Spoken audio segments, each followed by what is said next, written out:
Funding for This Is Nashville comes from you, our listeners, and Music City Prep Clinic, Nashville-based provider for PrEP and offering comprehensive sexual health services in an environment designed to be safe, professional, and shame-free. Learn more at musiccityprep.org. I'm Khalil Colonna, and this is Nashville. Today, we're celebrating one of our state's most beautiful resources, our natural waterways. Jumping in to swim or paddle can be the perfect way to cool down in all this heat. It's also a great way to recharge and have fun. There are tons of ways to get out and enjoy and explore the water. Now, unfortunately, the Coast Guard reports that recreational paddler fatalities have been on the rise, and most of these occur on easy Class 1 and Class 2 waterways. So today we're going to be talking about what you need to know to find the best ways to enjoy our waterways and the things you need to keep in mind to make sure you have fun and you can be safe. Joining us to share their love of water are Nashville-based stand-up paddleboarder Joel Morales and Tennessee Parks Ranger Candace Daniels. Ranger Daniels is joining us from Harrison Bay State Park outside of Chattanooga, where she's currently helping run a youth boater education week. She's also an American Canoe Association Level 2 Kayak and Canoe instructor. Joel, Ranger Daniels, thanks so much for being here. Welcome to This Is Nashville. Thanks so much. Thank you. Really great to have you both here. Okay, Joel, I want to start with you. You're an avid stand-up paddleboarder. You've been doing it for a few years now. For those who really don't know what exactly stand-up paddleboarding is, or I think you guys call it supping, could you describe it for us? Yeah, absolutely. It is exactly what it mentions. It's a stand-up paddleboard, so it is a board that you can use to stand up and paddle on. You can also use it as a sit-down paddle as well. But it's a recreational sport that it really has taken off lately. Now, do you need to be very athletic to work one of these stand-up paddleboards? Absolutely not. I think that anyone at any level can come in and stand up paddleboard. Anyone at any level. Absolutely. The what was it like the first time you tried? It was a little scary. I mean, to be honest with you, it was part of a date really? that I was going on. Yeah. My now husband and I were going on our first date, and I didn't want to admit that I had never stand-up paddleboard before. Okay. But he was an avid boarder then, and I had no experience, but it was pretty easy to fake. Pretty easy fake. So you rose to the challenge instead of, how did it feel when you were out there? It was really freeing. I mean, it was a little intimidating at first as someone who had never been on one, but, you can quickly get the hang of it, especially, if you're on a board with a lot of balance. Well, it really paid off. Went on the first date and now you're married. Yeah, absolutely. So you've become a fan of that sport and activity. What do you love most about it? It's the calmness. I think that, you're getting a really great workout if you've got, a board that requires more balance on your end. But also it's just, a way to get out on the water, get into nature. And it's something that you can do on your own or with people. Mm-hmm. Now, Ranger Daniels, you work for the Park Service helping kids and adults get out on the water and have a safe time. Where did your love for the water start? My love for the water started as a young child. I grew up near the New River, and then later on moved to Virginia to get to the South Fork of the Holston. So I've been around water my entire life, and my love for it just grows each and every year. Well, okay, you're a lifelong water fan. How do you enjoy the water most these days? Well, I have a variety of paddlecraft, including a pontoon boat and a jet ski, but I would say that canoeing and kayaking and paddleboarding, I really enjoy getting out with the kayak to go fishing. It gets me closer to where I want to be to get the fish that I want to get. So I'd say kayaking is my number one. We're going to talk about some kayaking, fishing later on in the show. Now, have you tried stand-up paddleboarding like Joel does? Yes, I own a paddleboard myself. Okay. You enjoy it, I imagine. Absolutely. And I agree with everything he said. It's great for beginners to all levels. Okay, so I got a question.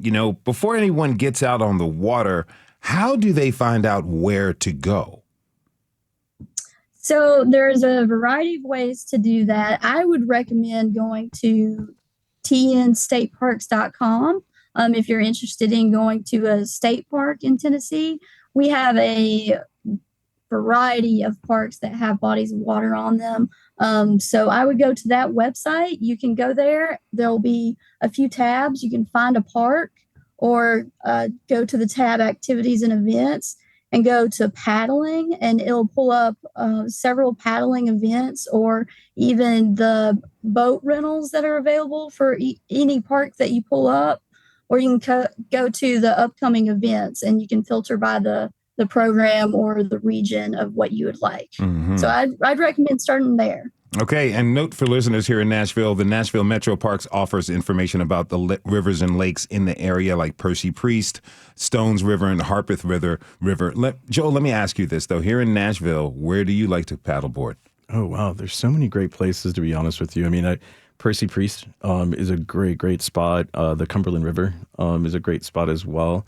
There's some short drives as well. Like, when I think one of my favorite ones is Burgess Falls. Mm-hmm.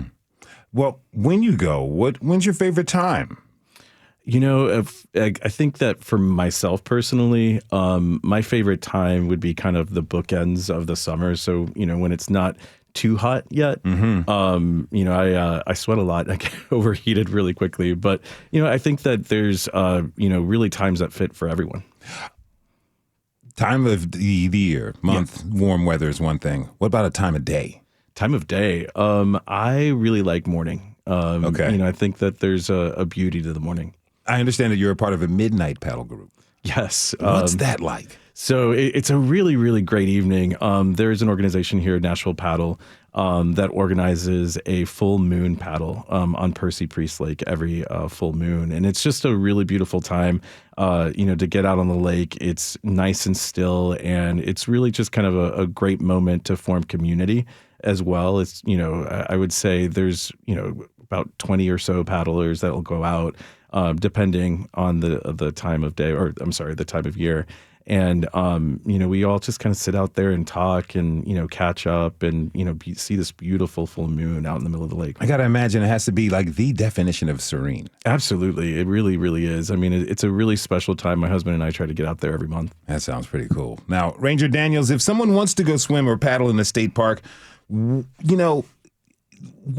is the best time of year for them to go?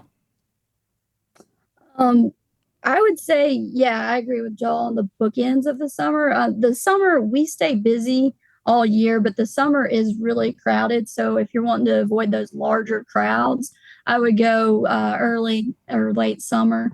But if you want to be in the mix of the crowds, that's also very intriguing for a lot of people to get out there and paddle with strangers. So any time of year, I would recommend. I was about to ask her if there are any like winter paddleboarding enthusiasts, people who want to brave the cold. Definitely. There are. Yeah. There are. Like, they're kind of like the Polar Bear Club, essentially, on boards. Yeah. Yeah.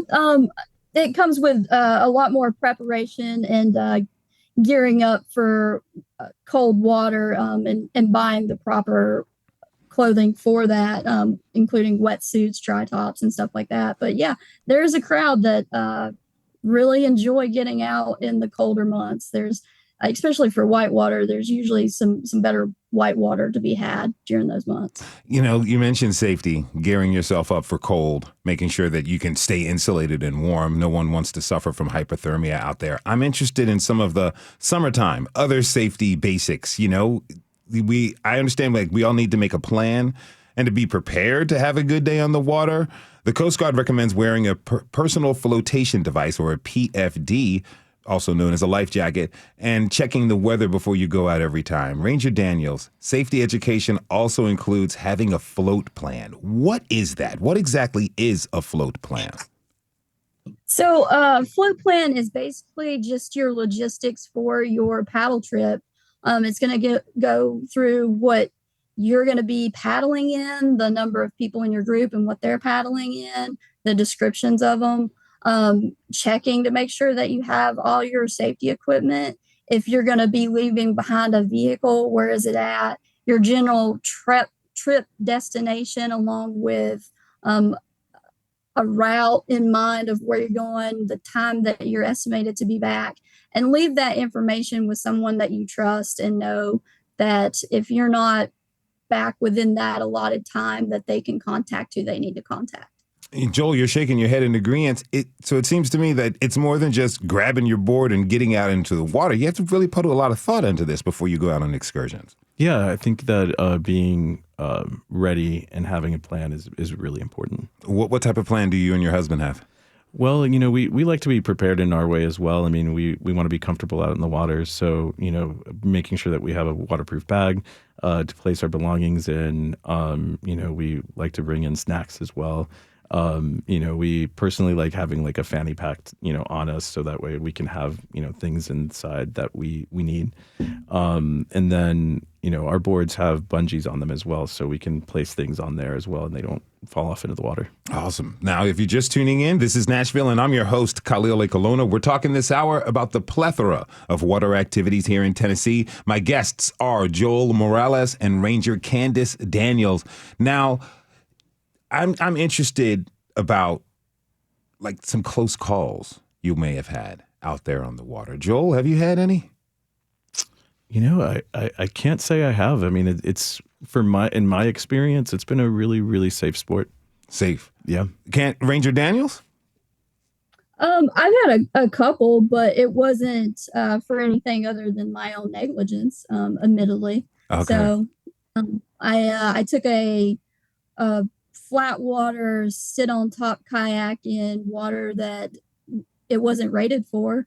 And I got out real quick after realizing that. So that's been really my only close call. Now, summertime, people are going on the water. They're enjoying the heat. They're enjoying the coolness that the water brings, but they're also enjoying beverages, alcoholic beverages. What should folks keep in mind? I want to hear from both of you. What should they keep in mind when it comes to drinking alcohol on or near the water? Ranger Daniels? So it's a major factor in a lot of the boating fatalities and incidents. It actually attributes to 1/3 of them because it inhibits your judgment, your vision, and your balance and your coordination, which you need all of those to be safe while paddling on the water. So it's really vital that you stay away from that. It also contributes to your dehydration, which your body's going to start breaking down a lot faster if you're drinking alcohol and you're out in the sun and you aren't drinking the proper amount of water that you should be. Joel, what's your policy on booze and being by the water? I totally agree with every comment made, but I would say that we definitely break the rules every now and then, but personally for me, it's kind of more of I drink afterwards rather than during. Okay. And if I do have any drinking going on during, it's kind of like a one and done type of situation, just to kind of like take in that relaxation. But completely agree. I mean, you want to make sure that you're alert and aware and know yourself. So, if you're someone who, it only takes one, then I really wouldn't recommend it, during. Yeah. Now, I'm interested in like how you kind of people get started. Like Ranger Daniels, we're going to be talking about kayaks and canoes coming up. But for someone who is interested in stand-up paddleboarding, would you recommend that they take one of the boater education courses that are offered out here? Yeah, I do, because the boater's education course covers the foundation for what you need to know, even if you are using the paddleboard. It goes over the rules of the road, so to speak. Just because you're out there on a paddleboard doesn't mean that you can do whatever you want and other boats have to adhere to what you're doing. Everybody's got a role to play on the water, and it's your part to know what those roles are and to be a part of that. So I highly recommend it for anyone that's paddleboarding, canoeing, kayaking, what have you. How much of a factor does the wind play when you're out there on the water? What do you have to be attentive of? So the wind for paddleboards, kayaks, and canoes, especially paddleboards, it plays a huge factor. The surface area for a paddleboard, it's mostly on top of the water, so the wind's going to take it a lot faster than a canoe or a kayak. I'd recommend that especially if you're a beginner, to look at the wind speed and make sure that it's 10 miles an hour or below, ideally 5 to 7, because you're also going to encounter wind gusts sometimes with that. So I would make sure that you stay below 10, even again 5 to 7 if you're just beginning, because it can really push you around and expend all your energy real quick. So I just try to get out there on a nice calm day if you're beginning. We've really been talking about planning, learning how to enjoy the water, everything that you need to have a good time. Joel, how would you describe a perfect day on the water? Oh, wow. I would say, I'd probably refer back to my favorite paddle, which is over at Burgess Falls, is, getting out in the water with, a friend or two, or your husband or significant other, and, heading towards a destination. I think for me, it's, that ride over to the falls and really enjoying that moment and getting there and spending some time, with the falls and enjoying that and then coming back in. It's just a really, really nice day. Ranger Daniels, what's your perfect outing on the water? I think any outing on the water is a perfect outing for me personally. Like I said, I really like to fish while I'm out. So my perfect day is slaying the fish and being around good friends and family while doing that. Well, thank you both for coming out into the show. Joel Morales is a paddleboarder here in Nashville, and State Park Ranger Candace Daniels is currently based in Harrison Bay State Park of Chattanooga. Thanks so much for being here with us. Ranger Daniels, stick around with us after the break. Absolutely. Thank you. We have to take a short break. When we come back, we'll hear from local kayakers about how they enjoy getting out on the water. Stay with us. This is Nashville.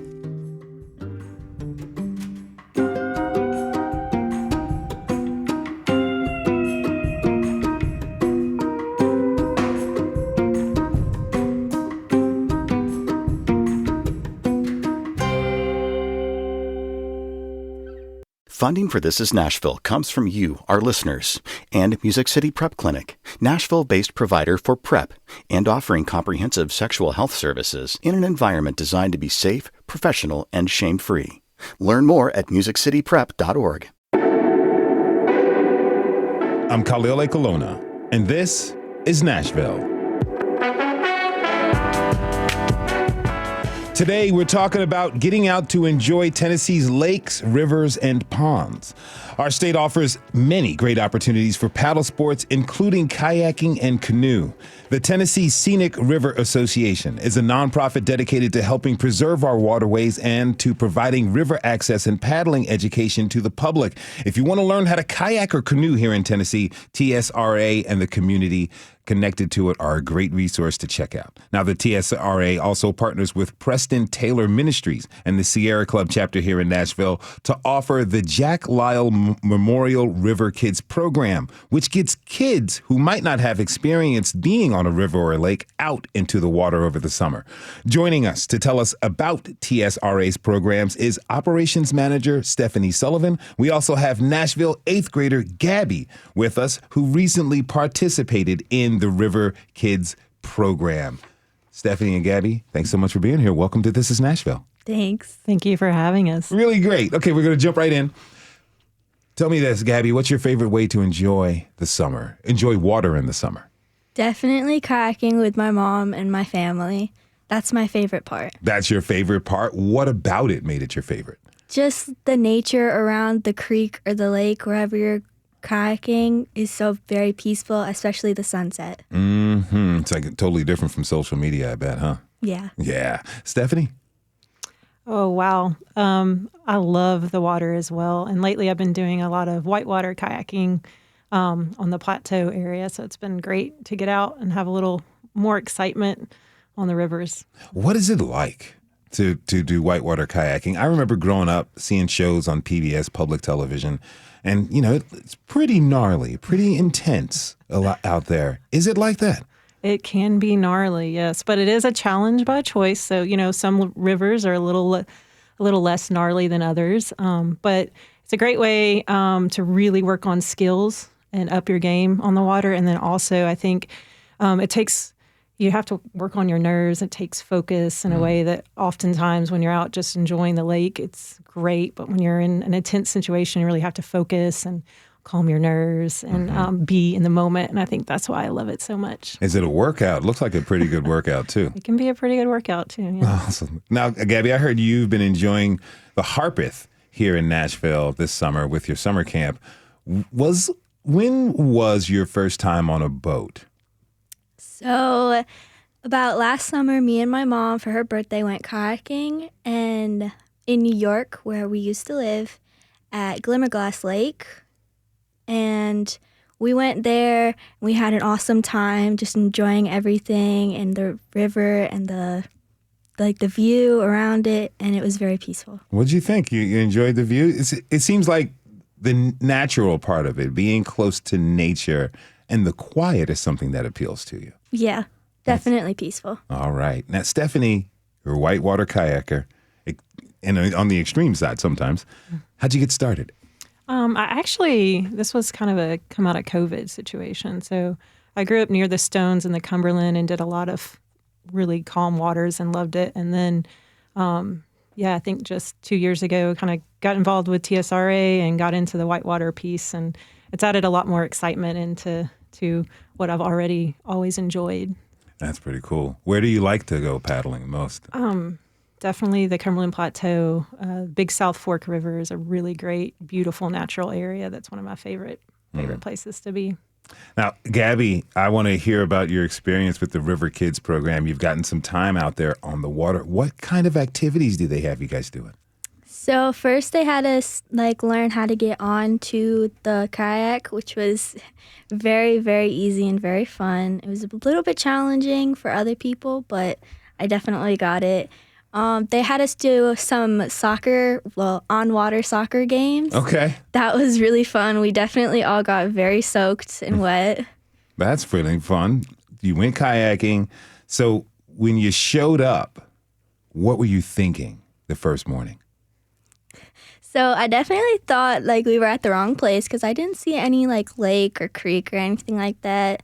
But once we started walking into the trail, I definitely saw the little hut that they had us meet in, have us gather, got us checked in, everything like that. And then I started to be okay, I know where I am. You felt comfortable. What kind of kayak? Was it a one-person kayak they had you in? So some people wanted to go with their friends, and there were two-person kayak, a one-person kayak. I went on the one-person kayak because I just feel a lot more safer in a one-person kayak because it's just me and myself. I know how smooth I'm gonna go. I'm not gonna zoom through it, and I know I'm just gonna chill there on the water till everyone is set. So did you learn safety techniques? What did you learn about what to do if you flipped over and how to get back into the kayak should you be expelled from it? So they definitely did that. They taught us that we needed a partner or some paddler passing by. They were hey, this is what you need to do. So they had us purposely fall out of the canoe. And they had another swimmer or a paddler swim right next to the boat, and they flipped over the boat for us. They held our paddle. They helped us get back onto the boat and safe, I guess. Yeah. Now, did all the rest of your peers enjoy being out there? Yes, they did. That's a good, fun time. I'm interested, tell me this. Would you tell an adult to go out there and have fun on the water? Absolutely. Yeah? Yeah. Okay. I'm interested in, going kayaking and doing the whitewater stuff, Stephanie. As you talked about how intense it is and how it's different from maybe just paddleboarding where you can kind of not think and just be there and allow yourself to soak in the nature and the environment. But when you're kayaking on whitewater, you have to have that intense focus. Are you able to, feels like an athletic focus to me. When players really get in the zone. Talk to me about that. When you're out there, the water is rushing around you. Yes, there's definitely moments where you have to be in the zone. And I think the best way to explain that sometimes too is when you're paddling a river, you want to know what's the rapids look like. So a lot of times you may pull over and scout a rapid or have someone who's gone down the river before show you the rapids because there's actually lines to take. And oftentimes you'll be in a squirrely situation, you'll look and a line will kind of just appear, a big green tongue. And that's what you take. And so it's a really neat moment to kind of, you're stressed out, you're looking for your line, and then sometimes you find it and then you can hit it. And it's a really cool feeling just to hit that line. And it's actually not as gnarly when you're in the right place on the good line. So you're not aimlessly, because I didn't know this establishment of lines. So you're not just kind of on the water, letting the rapids take you. You are trying to find and then follow a specific path. Absolutely. It's intentional. And then a lot of times, depending on the river, you'll have a rapid that you'll go through, and then you'll have a nice pool below where you can pull off and relax and kind of regroup or scout the next rapid, that kind of thing. So definitely it also really allows you to intimately know a river in a way because you're knowing the features and how the water runs over the rocks in different areas and stuff too. So it's a really great way to kind of continually get to know the river and just the power of the water as well. You got to give respect to that power, right? Now, you work with the TSRA, and the TSRA helps organize the River Kids program each year. How did the program start? Well, the program is actually fairly new for a TSRA program. It started in 2019. One of our past presidents, Mary Buckner, worked with the Sierra Club, which has an outdoor program, and Preston Taylor to really get youth out on the rivers, especially some of the inner city youth who aren't on the rivers as much. And she did it in memory of her late husband, who's also a past president, Jack Lyle. So it's been a really great program to get more folks on the waterways. And there's a lot of waterways even in urban Nashville that even just growing up, I've never been on. So just really getting people to really enjoy what the resources we have here. I understand you guys do kayaking 101 classes? We do. We have a lot of classes. We have a Kayak 101 class coming up in the 1st of August 3rd, I believe. You can rent a kayak through that as well, so you don't have to have a paddle craft to do that. And it's a great way to kind of get in and also maybe get in and see, do you want a paddleboard? Do you want a kayak? How do you want to be on the river as well, or the lake? How much does it cost? I'm actually not sure. It's definitely affordable class. It is on our website, and you can check that out. It's a little more to rent a boat. Okay. But I think it's under like $35 maybe, and then $65 with a boat or something like that. That sounds reasonable for something that can be a lifelong pursuit. Yes, absolutely. If you're just tuning in, this is Nashville, and I'm your host, Khalil Ekalona. We're talking this hour about kayaking, canoeing, and the other water activities you can enjoy in our state. My guests are Nashville 8th grader Gabbie and Stephanie Sullivan with TSRA. Now, we also have Ranger Daniels, who is still with us, State Park Ranger Candace Daniels. Ranger Daniels, can you tell us a little bit about the programs where people learn more about water sports and boating? Yeah, the Tennessee State Parks offers a variety of classes or even boat rentals with a little bit of short intro. What you can do, again, you can get on that TN State Parks website and navigate to what park you want to go to and look at the upcoming events and see what they have going on. Several parks are going to be offering kayaking tours or canoeing tours throughout the summer. This is the time of year that we have our seasonal interpretive rangers, which focus primarily on programming. So there's going to be a lot more paddling opportunities through those programs this summer. So again, I'd recommend going to the website and seeing what works best for you in your location. Now, I understand that you're currently helping with the Spirit of America Youth Boating Camp. What is that? Oh, it's an amazing program. Started out of Ohio. Cecilia, she's the coordinator for it. She has done an amazing job getting this camp together. It goes from teaching the kids the boater's education course. So they'll come out with their boater's ed certificate. So they're certified to operate a outboard. We do 9.9 horsepower outboards. We teach them how to sail. And then we also teach them about paddling, kayaking, canoeing, and paddleboarding. Along with that goes water safety throughout the week. So they come out with a diverse experience in all things water related. Now, boating related. I understand that there's National Safe Boating Week, and there's a big course that's being held during that time. Stephanie, can you tell me a little bit more about that one? About the ACA National Boater Week? Yes. Yes. Absolutely. So that is a program with a lot of great partnerships during Safe Boater Weeks all around Tennessee and the state parks. We'll have kayaking 101 classes. So again, it's a good intro to how to get on the lake safely. And I believe 7 states actually participated this year, and Tennessee was one of the first to have that partnership as well.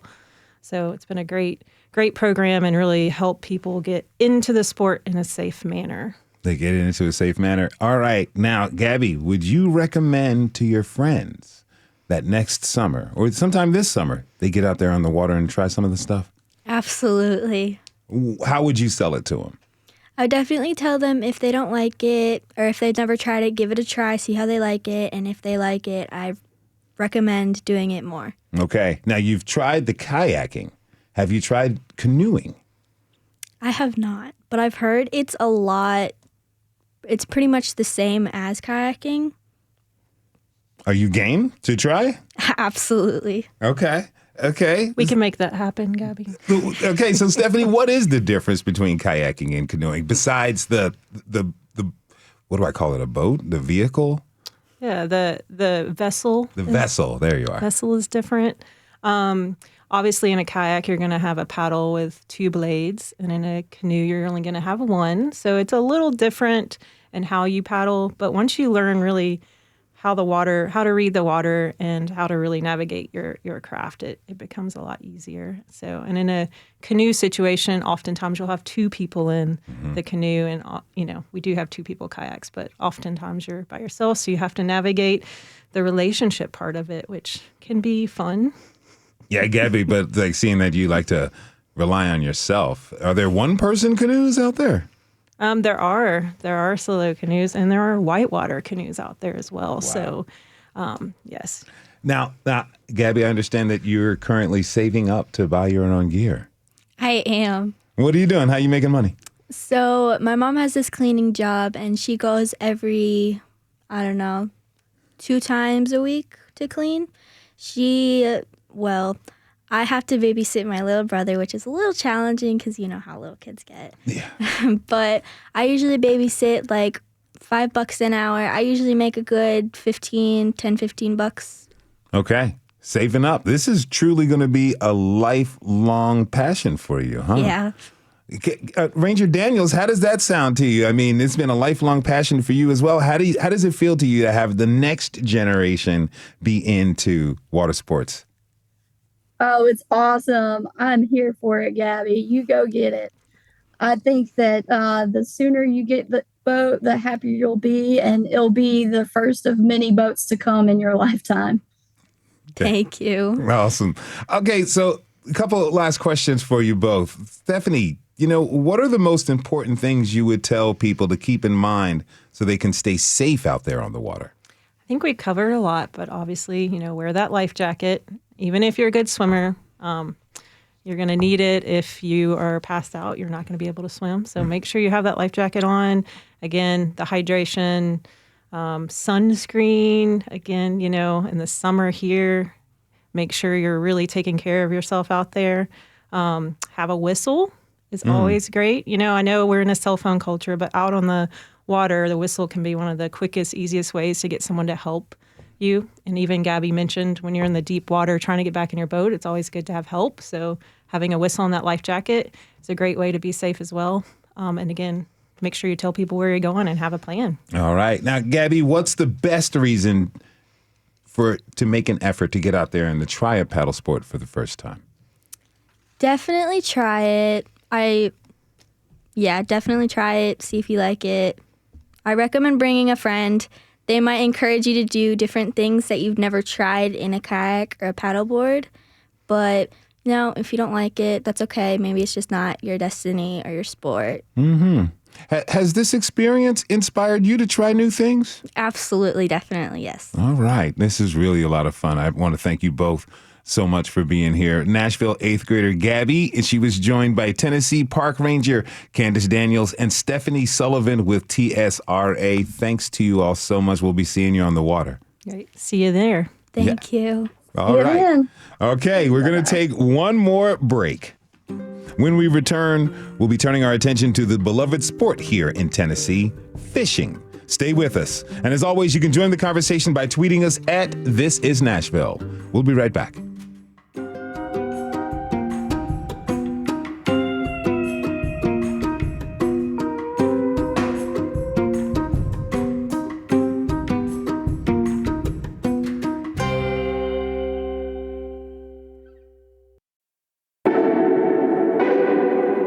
I'm Khalil Ekalona, and this is Nashville. Today we're talking about enjoying Tennessee's natural waterways. Now we're turning our attention to fishing. Joining us to tell us more about the increasing popular sport of kayaking fishing is Geoff Luckett. He is an ACA kayak and kayak fishing instructor who helped co-author the ACA Paddle Sports Angler Program, and Blake Osborne, the MTSU Outdoor Pursuits Coordinator who trains the MTSU staff for whitewater and recreational paddling activities. Geoff and Blake, thank you so much for being here. Welcome to This Is Nashville, gentlemen. Thanks for having me. All right, so you both love fishing. Super popular sport. It's probably one of the first sports, I imagine, Got to eat, but it's also fun to catch some fish. What is your favorite kind of fishing, Geoff? To be honest with you, I like to catch panfish and trout. Okay. Here in Middle Tennessee. Those are the ones. But I like to fish for anything, so it doesn't really matter. It doesn't matter if you catch anything or not, does it? It doesn't. If you're out there, especially that's one of the great things about the kayak is I like to be out there when the sun comes up and it's like the world turns on. Mm-hmm. It's quiet, and then you start hearing birds, and you see the deer and turkey, and it's like watching the world come awake. So. Wow, that sounds pretty cool. Blake, what's your favorite kind of fishing? The only fishing that I do is trout fishing. I'm terrible at everything else, and I love fly fishing. I'm not great at it, but I do love it. Okay. Now, kayaking fishing is a very fast-growing sport. Geoff, can you break down what it actually is? I mean, I can imagine you get on a kayak, you go out there in the middle of a body of water, and you're fishing. But I understand it's a lot more than that. Well, it can be. So what's happened is for years, people fish off the bank, and having a power boat was kind of out of reach. And then, the kayak industry exploded, the cost of kayaks came down, and a lot of anglers saw it as a way to get off the bank and fish areas that they've looked at, they couldn't get to, and now they can use this little plastic boat to get to areas that they'd like to fish. Now, okay, so where do you find bigger yields? On a kayak in the middle or on the banks? It depends what it opens up to. Typically, when you bank fish, you have a really limited area. You can try a couple of spots, and if the fish aren't biting, you have to load up and go somewhere else. When you have a kayak, you can get out in the water and hit more spots from that same location without having to gather all your stuff and move. How can you tell when there's a great location to fish on the kayak? A lot of that comes to angling skills and finding cover, and depends on time of year. It gets really in depth. Okay. Now, Blake, have you tried kayak fishing? Yep. Yeah. What was the experience like for you? The first time I was out, I'm a really good kayaker, and I went out with my friend who is a good kayaker and bass fisherman, and I found out really quickly I was not good at bass kayak fishing. I couldn't set the hook. It was a little bit windy. I was more focused on fishing than paddling. So that was my first experience. I didn't like it. And the past couple of years, I've tried it again, and I like it a lot more. I know where to go. I know what type of gear to go for. I'm on rivers that have the trout in them. I know where to go, and I'm better at it now, so it's more enjoyable. One of our earlier guests, Ranger Daniels, mentioned how much you have to be aware of the wind when you're out there on the water. And so is it something, obviously if you're on the bank, you can just cast your line, kind of sit there and relax until you get a bite. But I imagine if it's a little bit windy, you're moving along. You might be leaving that great area that you found. What are you doing I could just imagine a lot of paddling is going to disturb the fish that you're trying to catch. How do you try to maintain a steady position while also fishing? So all of that comes through experience, and a lot of that is the reason we came up with the kayak fishing curriculum. So in the past, kayak anglers have figured that out through trial and error. Like Blake was saying, going out and being frustrated. And so with this kayak angling class, we discuss a lot of that and how to kind of pre-plan. You can't pre-plan for everything, but how to take into account, look for wind direction before you go, wind speeds before you go, protected areas, depending on which direction the wind's coming from. You can fish a certain bank to be out of the wind. All that stuff you have to think about before you go. How can people sign up and take these classes? So here in Middle Tennessee, the best places to check is Tennessee Scenic Rivers, Stephanie's organization. They have an education calendar on their webpage.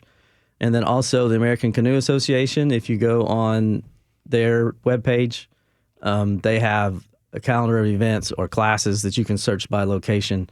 And that's the easiest two ways to find it here in Middle Tennessee. I understand you went through a 2-year process with the ACA, American Canoe Association, to create this curriculum. Yeah, so when we rewrote this, they had a curriculum and it needed to be addressed. So when we rewrote the curriculum, the ACA has been a leader in paddle sports education for over 100 years. So they take very serious anything that they're going to publish and teach to the public. So we had to, write the program, and then we had to present it in front of all the committees: the River Rafting Committee, the Whitewater Committee, the Coastal Committee. So there's all these committees within the ACA, and we had to present it to them, and then they had to give feedback and things that they would like to see in the program. So it was, it was a back and forth for almost 2 years to get it passed. I'm questioning about I'm a kayak angler, right? What type of gear do I need? What makes the biggest difference in terms of safety, really? So, safety is pretty much the same as they've talked about earlier. You need your PFD and you need to have it on. Just having it on the boat is not sufficient. When you're fishing and you have all the gear, you have extra entanglement hazards just by nature on the boat with you. And that's one of the reasons the program came about, is how to manage that stuff. So you need to have your PFD, you need to have your whistle, your sounding device. Anglers like to fish at night. If you're in a kayak without a motor, you need a white light that you can use to signal a boat if it's close.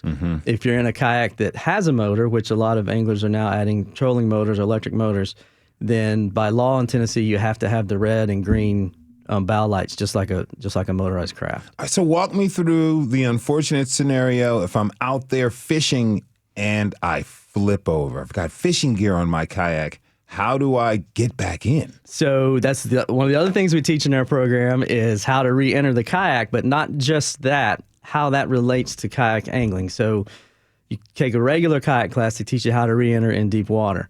And in the angling class, you have to arrange the stuff in your boat to leave you a spot to re-enter if you happen to capsize. If you have stuff all up and down both gunnels of your boat, there's no place to get back in. So then after you right the boat, you have to adjust stuff to figure out how to get back in the boat. So we discuss all that in the class about how to arrange, have a spot, teach you how to get back into that spot, practice it, so you feel comfortable and you know that you can get back in your boat. It sounds pretty stressful. It can be. Yeah. Yeah. Interesting. Now, Blake, you run the Outdoor Pursuits program at MTSU. And MTSU, as people may know, they offer a lot of outdoor activities, programs to students, from training and tips throughout the year.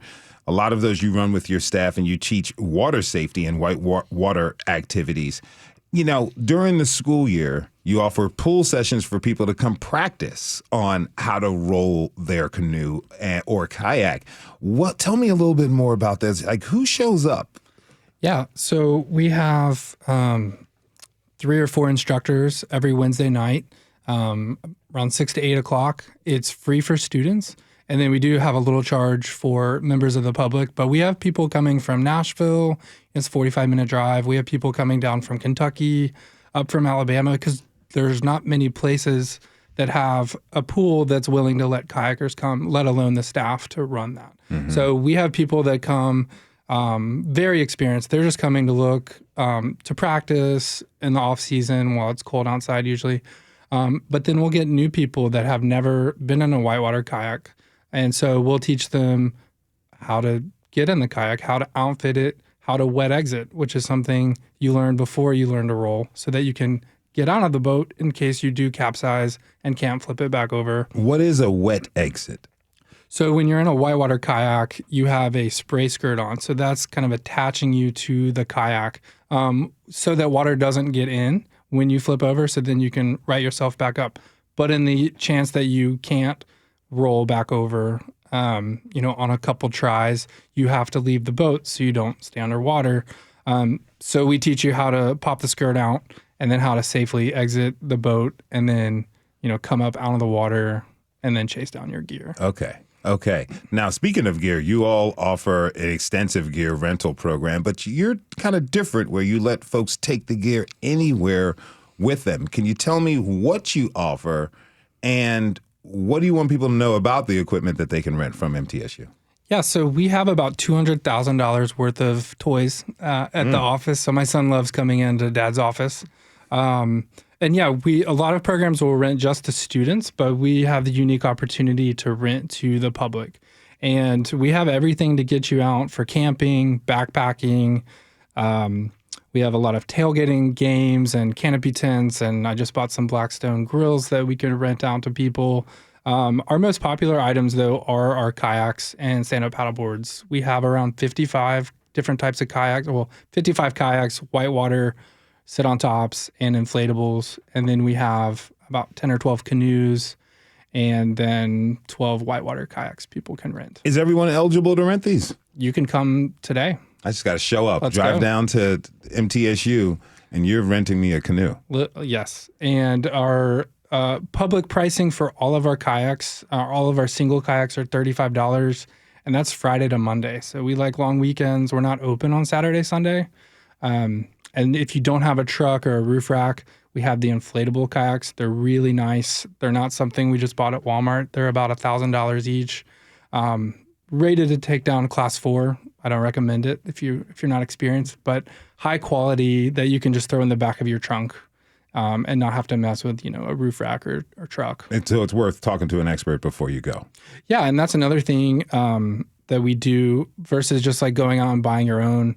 It's a lot cheaper to rent. See if you even like the activity. You might hate it. We hope you love it.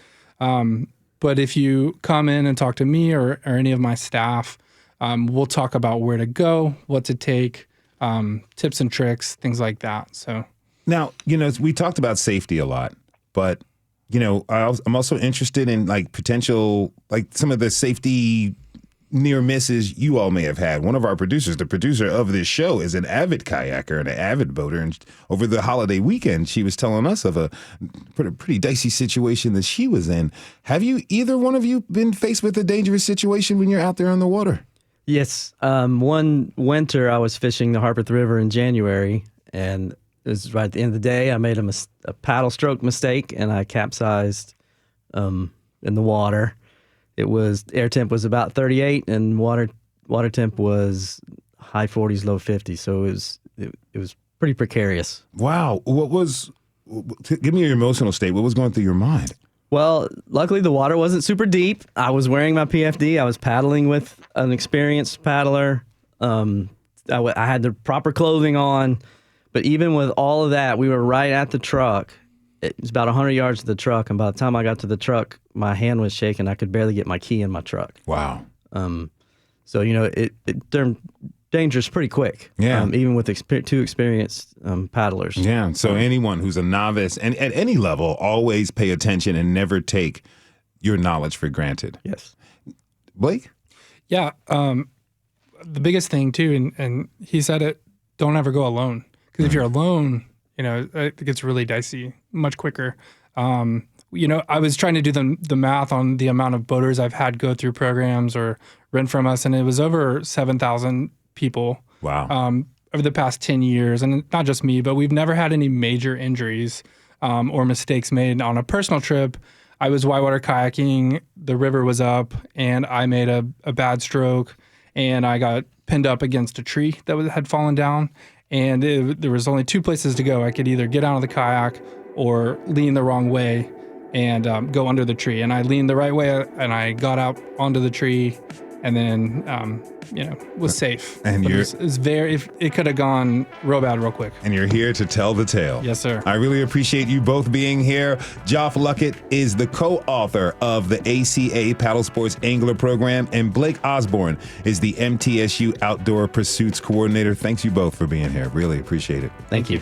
And just a heads up for our listeners, we will have links to all of these programs we mentioned today on the web post for this episode. And remember, a few things can make a big difference. Have a plan, wear a PFD, and check the water. Have fun out there. Thanks to all of you for tuning in this hour. This is Nashville is a production of Nashville Public Radio. Today's episode was produced by our resident water expert, Catherine Ceces. It was directed by Tasha A.F. Lemley. Our technical director and board operators, Liv Lombardi. The masterminds behind our theme music are LaRange and Namir Blade. Special thanks to Andrea White of ACA, Laura Franklin from the Tennessee State Parks, and Margaret Littman of Nashville Paddle Company. As always, you can listen back at thisisnashville.org or wherever you get good podcasts. Conversation does not end here. Tweet us at This Is Nashville. Find us on Instagram. Tell us who you want from our show by finding out our quick survey online. I want to wish a very happy birthday to my mom, Olafemi A. Kulona. How many of your other kids are giving you birthday shout outs on live radio? It's good to be the favorite. This is Nashville. I'm Khalil A. Kulona. We'll see you tomorrow.